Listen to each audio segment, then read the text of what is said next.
बोले श्री प्राणनाथ प्यारे की जय। सखी रे आत्मनु करुणो लग्यो। सखी रे आत्मनु करुणो लग्यो। यागो दारुण मीलित बीबा, यागो दारुण मीलित बीबा।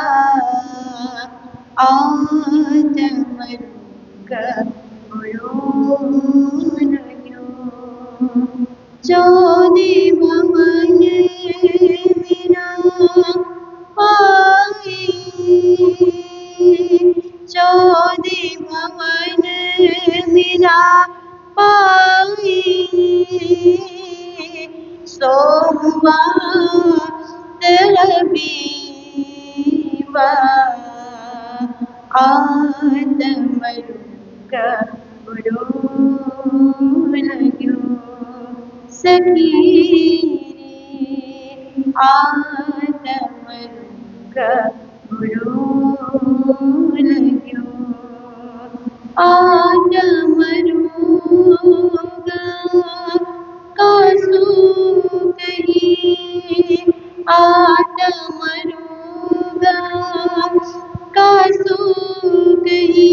जिन पीट दई पर आत्मा, ए रोग क्यों ना मिटे।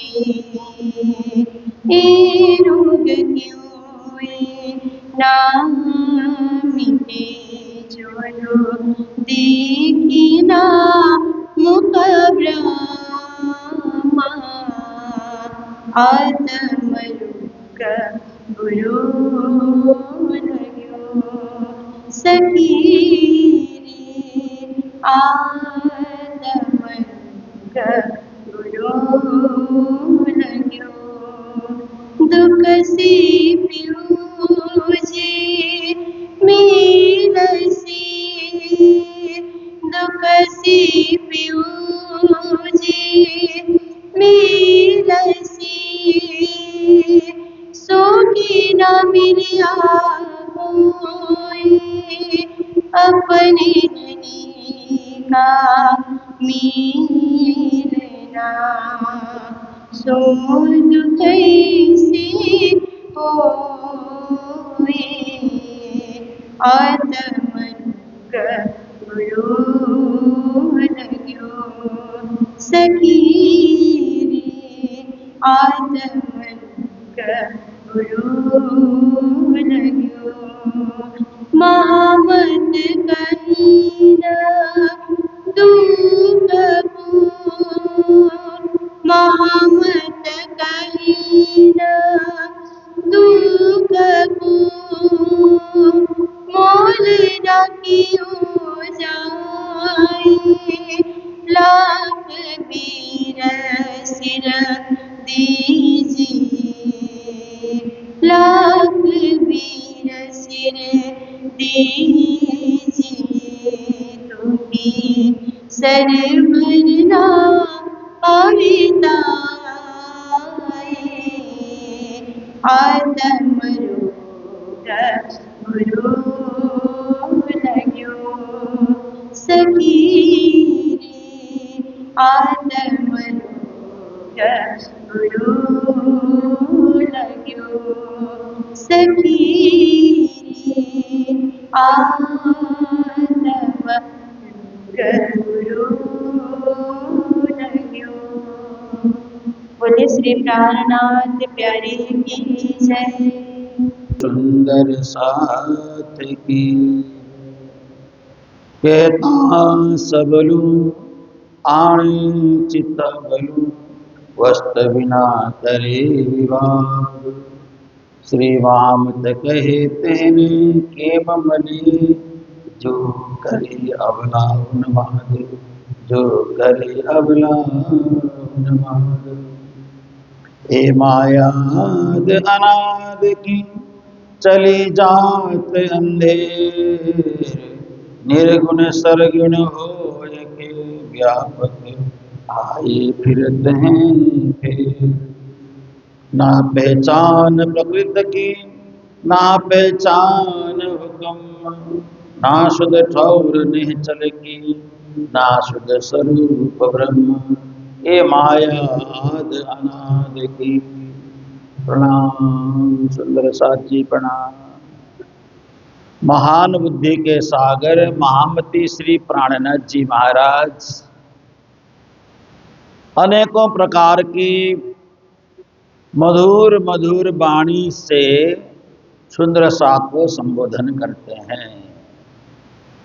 प्रारंभ से लेकर के अंत तक जितनी भी चौपाइयां कही गई हैं, अलग अलग ढंग से कही गई हैं, अलग अलग रूप से कही गई हैं, अलग अलग विचार भी उसमें है, लेकिन मूलतः श्री प्राणनाथ जी की ही वाणी है। इसमें कोई भेदभाव नहीं हो सकता।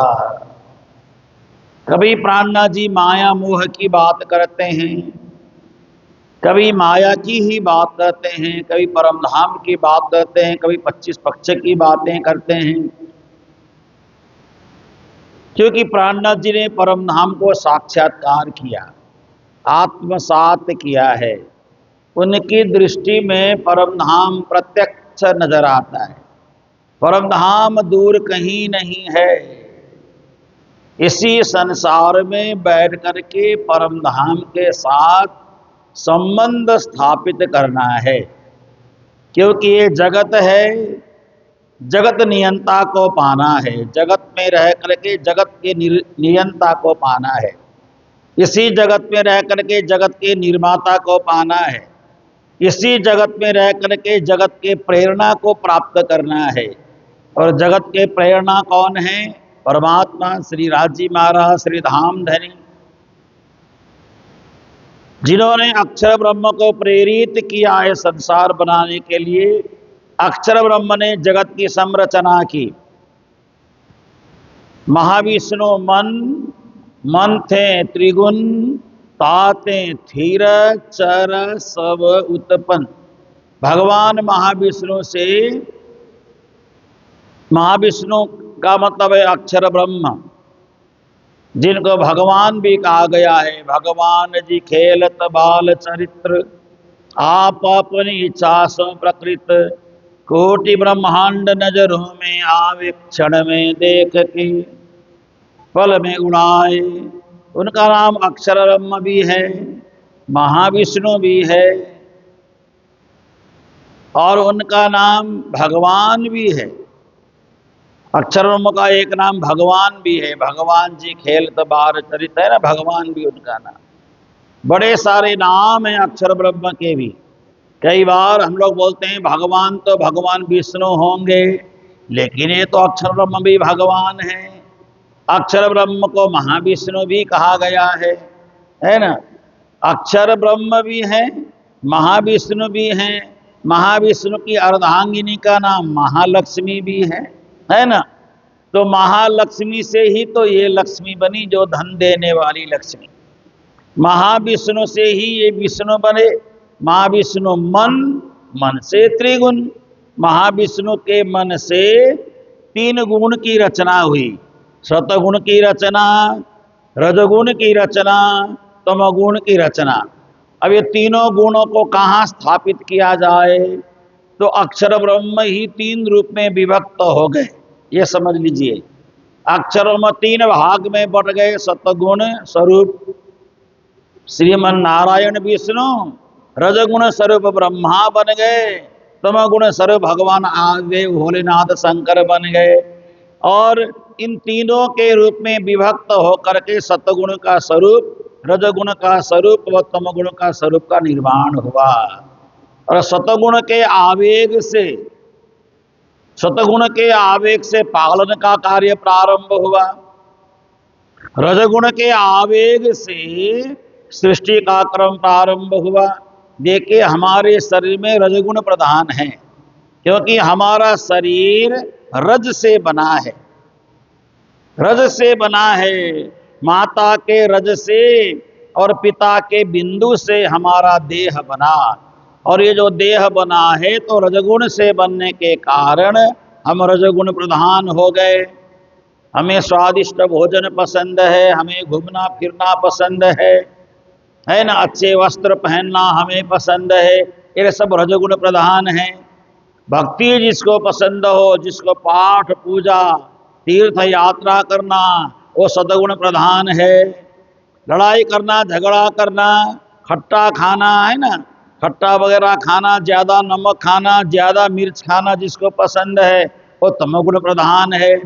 आयु सत्व बलारोग्य सुख प्रीति विवर्धना रस्या स्निग्धा स्थिरा हृदया आहारा सात्विक प्रिया, श्री कृष्ण गीता में कहते हैं ना। और कट्वम बलौण तीक्ष्ण तीक्ष्ण रुक्ष विदायिन आहारा राजस श्रेष्ठा, भोजन करते समय नमक कम हुआ, थोड़ा सा नमक डाल दो, ये रजोगुणी प्रधान हो गया। थोड़ा सा मिर्च भी होना चाहिए, खाने में स्वाद आ जाए तो मिर्च भी डाल के खा लिया, ये रजोगुण प्रधान हो गया। थोड़ा सा खट्टा वट्टा भी खा लिया, ये रजोगुण प्रधान हो गया, है ना। भोजन जितना हम जीव में चस्का लेने के लिए खाते हैं तो रजोगुण संपन्न भोजन होता है। तो परमात्मा है निर्गुणा, परमात्मा में निर्गुण है, परमात्मा में न सतगुण है, न रजगुण है, न तमगुण है। परमात्मा तीनों गुण से रहित हैं। लेकिन परमात्मा जब तक हम अज्ञान अवस्था में होते हैं परमात्मा निर्गुण है। जब हम ज्ञान अवस्था में होते हैं तो परमात्मा सगुण हो जाता है। निर्गुण सरगुण होए के व्यापक, ये चौपाई आगे आएगी।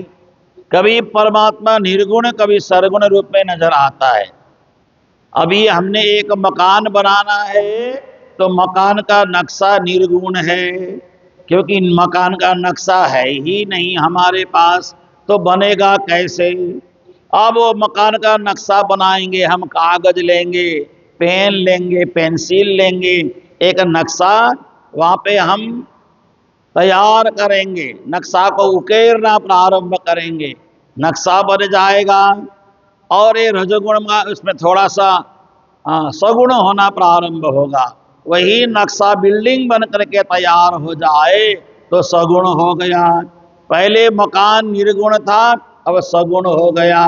ऐसे परमात्मा पहले निर्गुण है, परमात्मा निराकार है, नजर नहीं आए तो निराकार, नजर आ गए तो वही साकार हो गए ना। परमात्मा निराकार है, यानी नीर आकार, परमात्मा नीर का आकार है, जल का स्वरूप है। परमात्मा ही वायु का स्वरूप है। सारे जो सत्ता में जो व्याप्त हैं ये सब परमात्मा के ही अंश अंश अंश हैं। परमात्मा से भिन्न कुछ भी नहीं है, ईश्वर से भिन्न कुछ भी नहीं है ना।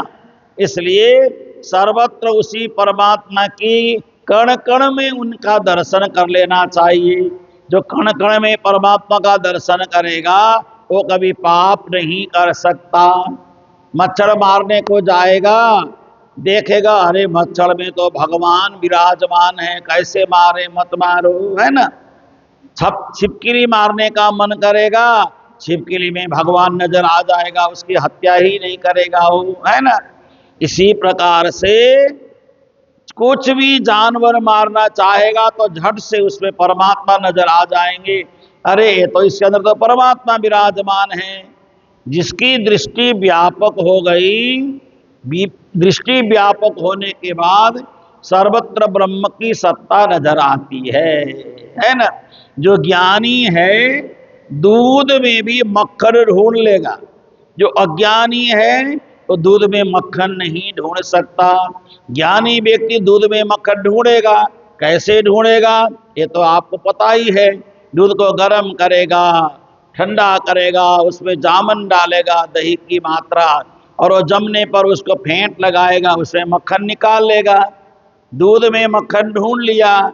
जिसके पास अज्ञान है कहेगा दूध में मक्खन कहाँ से आएगा, दूध में मक्खन हो ही नहीं सकता, है ना। तो कहने का मतलब है ये माया आद अनाद की चली जात अंधेर, ये जो माया है ना आदि अनादि है। क्यों? माया भी राज्य महाराज से ही उत्पन्न हुई है। ये माया छे अति बलवंती उपनीचे मूल धनी थकी मुनि जनने मनाव्याहार शिव सनकादिक नवल है पार। माया ने सबको जीत लिया। क्यों? माया राज्य से ही माया प्रकट हुई है। माया जब ब्रह्म से प्रकट होती है तो इसका मतलब है कि ब्रह्म के अंदर माया है। जो चीज जिसके अंदर होगा वही बाहर आएगा। मेरे अंदर क्रोध होगा तो मैं क्रोध करूंगा किसी के प्रति। मेरे अंदर लोभ होगा तो मैं लोभ करना प्रारंभ करूंगा। मेरे अंदर लालच होगा तो लालच करना प्रारंभ करूंगा। मेरे अंदर दुर्गुण होगा तो दुर्गुण बाहर आएगा। मेरे अंदर सद्गुण होगा तो सद्गुण बाहर निकल आएगा। इसलिए दुर्गुण सद्गुण सब हमारे देह में विराजमान है, देह में ही रहते हैं। इसलिए श्री प्राणनाथ जी ने कहा ये माया भी अनादि काल से चली आ रही है। बड़ा कठिन है माया को जीतना। इसलिए तो प्राणनाथ जी ने कहा पछे तो गतमत मारी हरि लई बस पोताने करी। अंत में तो माया ने मुझे जीत लिया, माया ने अपना ही बना लिया। इसलिए माया को जीतना बड़ा कठिन है। आपने सुना होगा ना, वो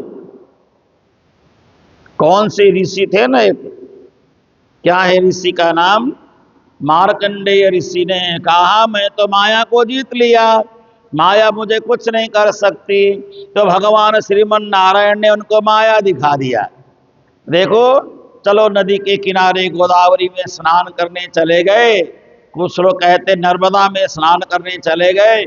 स्नान करते करते एक डुबकी क्या लगाई, माया नजर आना शुरू हो गया। एक ही डुबकी में ऐसी माया नजर आई, वो पुरुष से स्त्री बन गए। स्त्री बनने के बाद उनका विवाह हो गया।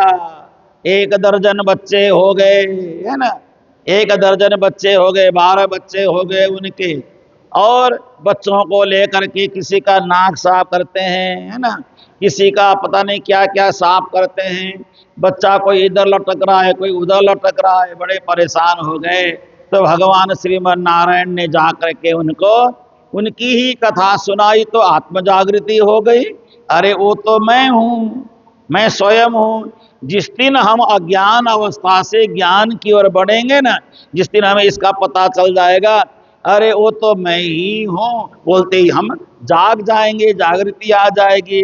इसलिए माया बड़ी बलवान होती है ना। मैं पहले पहले भजन गाया करता था। ये माया इसलिए भी प्रबल है, ये माया अलग अलग रूप ले लेती है। किसी को ये धन बन बन के चिपटी, किसी को धन बन करके चिपक जाती है माया, है ना। और किसी को रूप बन बन के लिपटी। किसी को रूप मैं तो सुंदर हूं, मैं तो बहुत सुंदर हूं, अपनी सुंदरता का बखान करते नहीं फिरते हैं लोग, हम तो सुंदर हैं, हम तो सुंदर हैं। मैं कल ही एक जगह प्रवचन कर रहा था कि एक एक्टर हुआ करता था, मर गया है ना, एक हीरो हुआ करता था ना, जिसका नाम था देवानंद, है ना। जब देवानंद काला सूट पहन करके रोड में चलता था, लड़कियां ऊपर से कूद जाती थी, इतना सुंदर लगता था, इतना सुंदर लगता था देवानंद। लड़कियां ऊपर से उसकी सुंदरता को देख करके मोहित होके छत से नीचे कूद करके मर गई, उस समय की बात है। और बाद में उसी के चेहरे में और झुर्रियां पड़ गई तो कोई लड़की उसके पास आती नहीं थी। वो बोलता था मुझे एक हीरोइन चाहिए फिल्म बनाने के लिए, तो कोई हीरोइन तैयार होती नहीं थी। एक बूढ़े के पास कौन जाए, वही इतना सुंदर था, वही बाद में ऐसा बन गया। तो शरीरम स्वरूपम ततो वही कलत्रम यशस्सारु चित्रम धनम मेरु तुल्यम यशोदा किशोरे मनोवई न लग्नम ततः किम ततः किम ततः किम ततः किम। देखो कितना बढ़िया श्लोक है। शरीर सुंदर होने का अहंकार करना बेकार है ना।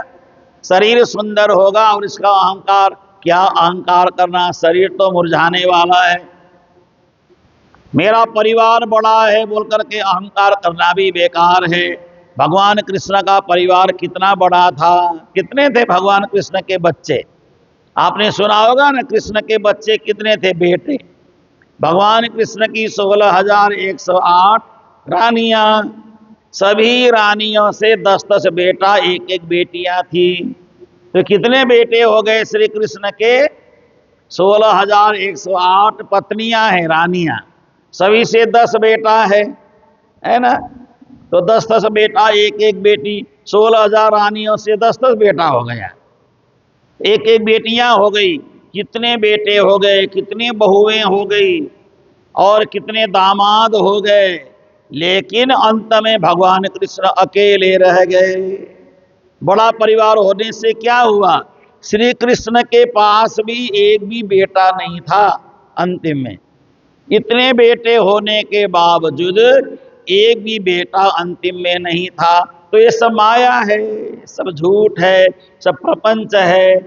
क्योंकि ये प्रपंच माया इसलिए है, हम ही प्रपंची हैं, हम स्वयं भी प्रपंची हैं, हम भी प्रपंच के जाल में उलझे हैं। निर्गुण सरगुण होए के व्यापक, आए फिरत हैं फेर। कभी निर्गुण बन करके, कभी सरगुण बन करके ये माया व्याप्त हो जाती। निर्गुण का मतलब होता है, अरे बेकार है, सब बेकार है, सब बेकार है। फिर मन लगे तो सब सरगुण है, अरे ये तो बहुत अच्छा है, बहुत अच्छा है, बहुत अच्छा है, ये तो बहुत बढ़िया है, तो बड़ा सुंदर है, ये तो बड़ा प्यारा लगता है ना? तो कहने का मतलब है, आए फिरत हैं फेर। फेर का मतलब फिर माया प्रपंच के जाल में उलझा देती है ना? इसलिए माया बहुत अच्छी भी है, माया बहुत बुरी भी है। अच्छी माया इसलिए है, माया को समझ लिया तो बहुत अच्छी है। अरे ये तो प्रभु की ही माया है, प्रभु की माया के लिए क्या परेशान होना? प्रभु के हाथ में लगाम है ना। माया का लगाम किसके हाथ में है? मायापति के पास। इसलिए मायापति को कहो, हे प्रभु आपकी माया को कंट्रोल करिए, ये मुझे परेशान करने लग गई। तो माया कंट्रोल हो करेंगे परमात्मा स्वयं। अगर प्रभु को नहीं पुकारेंगे, परमात्मा को नहीं पुकारेंगे, तो परमात्मा माया को आजाद छोड़ देंगे, जो मर्जी करते रहो, जो मर्जी करो, कोई रोक टोक नहीं है। कहने का मतलब है, ना पहचान प्रकृति की। संसार को हम जानते हैं, संसार कितना बड़ा है। मैं आप सबको पूछ रहा हूं, ये संसार है कितना बड़ा? 50 करोड़ योजन का है। एक योजन में कितना किलोमीटर होता है? एक योजन में 4 किलोमीटर होता है ना, 4। एक योजन में 4 किलोमीटर होता है। कहीं कहीं लोग 12 भी बोलते हैं, पता नहीं। हाँ, कितना? 4 है ना, 4 कोस। एक कोस में कितना होता है? हाँ, तो अगर एक योजन को 12 किलोमीटर को एक योजन में गिन लेते हैं, तो ये संसार कितना बड़ा है? 50 करोड़ योजन का है। और आज जी महाराज का परम धाम भी 50 करोड़ योजन में फैला हुआ है। जितना बड़ा संसार उतना बड़ा परम धाम। बढ़िया है ना? एक बार एक महात्मा जी चर्चा कर रहे थे, खोज बड़ी संसार रे तुम, गा रहे थे बढ़िया प्रवचन। खोज बड़ी संसार रे तुम, खोजो साधो, खोज बड़ी संसार। संसार में खोजी करो, खोजी करो। तो महात्मा जी प्रवचन में कह रहे थे, खोज बड़ी संसार, ये संसार छोटा है, इससे बड़ा संसार ढूंढो। ये संसार छोटा है, इससे भी बड़ा संसार ढूंढो, और बड़ा संसार। तो मैंने बाद में प्रवचन के बाद मैंने बड़ा बड़ा संसार का मतलब परम धाम, छोटा संसार का मतलब ये धराधाम। ये छोटा संसार है ना, छोटे संसार से बड़े संसार में जाना है, परम धाम में जाना है। जिसको परम धाम जाने की रुचि है, वो तो चर्चा प्रवचन में सोते नहीं हैं। जिनको रुचि नहीं वो सो भी जाते हैं, है ना? कई बार क्या होता है, रात भर नींद नहीं आती है, रात भर नींद आती नहीं है। बिस्तर की सलवटों से ये महसूस हो रहा है तोड़ा है दम किसी ने करवट बदल बदल के। बिस्तर में करवट बदल बदल करके बेचारे परेशान हो जाते हैं, लेकिन प्रवचन में आके बैठने के बाद प्रणाम करने लग जाते हैं, झुक करके सिर झुकाते ही रहते हैं। जब तक चर्चा पूरी नहीं होती तब तक प्रणाम करते हैं। चर्चा पूरी होते ही प्रणाम भी पूरी हो जाती है उनकी। श्री सदगुरु महाराज की होता है ना ऐसा। तो जब तक चर्चा चलती है तब तक प्रणाम, चर्चा पूरी हुई प्रणाम, अब उठ के सबको प्रणाम बोल देंगे, है ना। झुक करके प्रणाम तब तक करेंगे जब तक चर्चा पूरी नहीं होती है। सिर झुका के चर्चा पूरी हो गई, प्रणाम। सुंदर साधी कितना लंबा प्रणाम करते हैं लोग, देखो, है ना। कितने देर तक लोग सिर झुका के प्रणाम करते रहते हैं। जब पूरी होने के बाद सिर भी उठा लेते हैं, है ना, गर्दन उठा लेते हैं। तो ये माया का ही एक स्वरूप है ना। माया कहो, नींद कहो, अज्ञान कहो, भ्रम कहो, कुछ भी कह लो, ये माया का ही अलग अलग रूप है। निर्गुण सरगुण होकर के व्याप्त हो जाता है और ना पहचान प्रकृति की। प्रकृति को हम जान पाते, ये प्रकृति कितनी बड़ी है। देखो, मेरे को तो प्रकृति से बड़ा प्यार है। मुझे पेड़ अच्छे लगते हैं, पौधे अच्छे लगते हैं, मुझे फूल अच्छे लगते हैं। कितना सुंदर फूल खिलता है, खिल करके ऐसे ऊपर मुंह करके परमात्मा को हंस करके दिखाता है। फूल ऐसे ऊपर मुंह करके हंसता है ना, हंस करके परमात्मा, देखो आपने मुझे संसार में भेजा, मैं तो हंस रहा हूं, मैं तो प्रसन्न हो रहा हूं। और हम लोग ऐसे पापी लोग हैं, हंसते हुए फूल को तोड़ करके लाके यहाँ चढ़ा देते हैं। हंसते हुए फूल का गर्दन तोड़ देते हैं हम। तो पापी तो हम लोग हो गए ना। हंसते हुए व्यक्ति का गर्दन तोड़ना अच्छी बात है या नहीं है? इसलिए यहाँ पे जगह जगह मंगल धाम में लिखा है, फूल को तोड़ना मना है, फूल को देखो लेकिन तोड़ो मत, है ना। उसको टच मत करो, उसको तोड़ने वाला काम मत करो, मात्र फूलों को देखो। देखने में जो आनंद है वो तोड़ने में वो आनंद नहीं है। तोड़ने के बाद फूल मुरझा जाता है ना। और देखने में ही आनंद लेना चाहिए। देखो, दृष्टि में लो, किसी भी चीज को दृष्टि में लेना चाहिए। कहते हैं ना, ब्यूटी नॉट टू टच, कहते हैं ना, सुंदरता को टच मत करो, सुंदरता को देखो, आंखों से देखो, नजर से देखो, सुंदरता को टच मत किया करो। सुंदरता को स्पर्श करेंगे तो सुंदरता बिखर जाती है। इसलिए ना पहचान प्रकृति की, ना पहचान हुक्म, न परमात्मा के आदेश को हम जानते हैं, न प्रकृति को जानते हैं, न परमात्मा के आदेश को। प्रकृति से बहुत प्यार करना चाहिए। प्रकृति जितनी सुंदर है, परमात्मा ने बनाया ना, प्रकृति को देख करके परमात्मा की सुंदरता का अनुभव हमें करना चाहिए। ना सुध ठौर नेहचल की, नेहचल का मतलब होता है अखंड भूमि। अखंड भूमि की भी हमें कोई पहचान नहीं है। कहाँ परम धाम, कहाँ अक्षरधाम, कहाँ अखंड है, कहाँ क्या है। ना शुद्ध स्वरूप ब्रह्म, न परमात्मा को जान पाते हैं। परमात्मा का स्वरूप क्या है तो हम पहचान नहीं पाते। परमात्मा का स्वरूप एक ही शब्द में कहें तो परमात्मा का क्या स्वरूप है? एक ही शब्द में परमात्मा का स्वरूप हम कैसे कहेंगे? आप सब यहाँ बैठे हैं ना श्रोता के रूप में, किसी ने पूछा परमात्मा का स्वरूप क्या है, एक ही शब्द में कहना पड़े, एक ही शब्द में, तो क्या बोलेंगे? सच्चिदानंद स्वरूप है। हो गई ना बात। परमात्मा सत स्वरूप है, चिद स्वरूप है, आनंद स्वरूप है। तो भागवत में जो पहला श्लोक है ना पद्म पुराण का, सच्चिदानंद रूपाय, परमात्मा सच्चिदानंद स्वरूप है। परमात्मा क्या करता है? क्या करता है परमात्मा? विश्वोत्पत्त्यादि है तभी। परमात्मा संसार बनाता नहीं है, बनाने के लिए अक्षरों को प्रेरणा करता है। और परमात्मा जगत के लोगों को क्या देता है? तापत्रय विनाशाय, तीनों प्रकार के ताप से परमात्मा हम लोगों को आजाद करवा देते हैं। ऐसे श्री कृष्ण को हम प्रणाम करते हैं। कितना आसान है ना। तो सच्चिदानंद स्वरूप परमात्मा का है। मनुष्य सच्चिदानंद स्वरूप नहीं होता है, परमात्मा सच्चिदानंद स्वरूप है।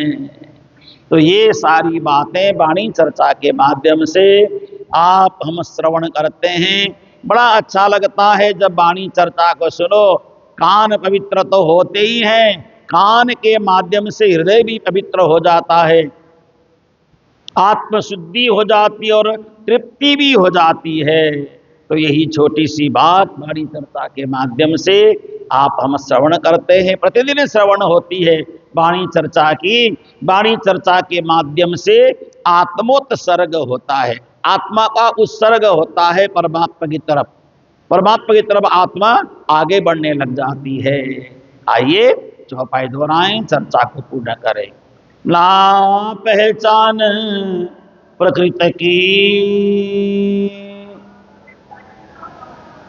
ना पहचान हुक्म,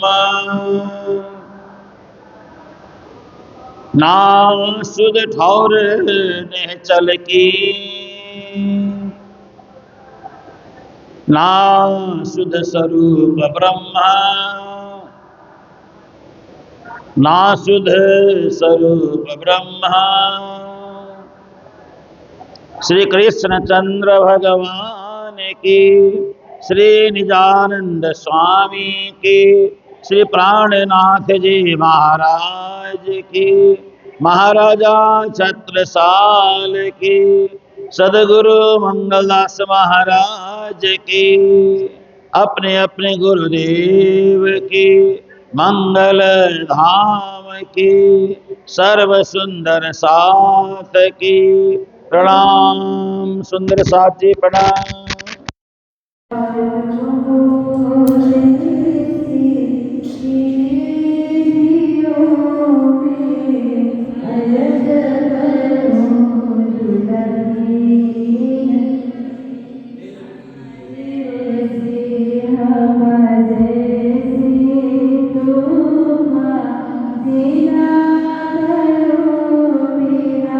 तलब तलब जाएगी।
श्री चांदनाथ प्यारी की जय।